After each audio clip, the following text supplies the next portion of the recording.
Hello বন্ধুরা, তোমরা কেমন আছো? আশা করি তোমরা সবাই ভালো আছো, আমিও ভালো আছি। দেখো, আজকে আমি তোমাদের সাথে একটা নতুন ভিডিও শেয়ার করছি।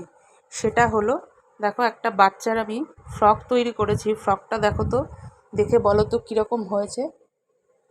এই দেখো, ফ্রকটা তৈরি করেছি। দেখো, দেখে আমাকে কমেন্ট করে জানাবে কীরকম হয়েছে, তোমাদের কার কীরকম লাগলো সেটা কমেন্ট করে জানাবে ফ্রকটা দেখে। দেখো, ফ্রকটা আমি তৈরি করেছি নিজের হাতে। আমার একটা ছোটোখাটো টেলারিংয়ের ব্যবসা আছে। আমি বাচ্চাদের ফ্রক, চুড়িদার, ব্লাউজ, শাড়ির ফলস সব এগুলো আমি করি। দেখো, আজকে জামাটা আমি কমপ্লিট করেছি। দেখো জামাটা তোমাদের কার কীরকম লাগছে বন্ধুরা, একটু আমাকে কমেন্ট করে জানাবে। আর কে কোথার থেকে দেখছো আমাকে সেটাও একটু কমেন্ট করে জানাবে। আজ এই পর্যন্ত, কাল আবার নতুন কোনো ভিডিওর সাথে দেখা হবে। টাটা।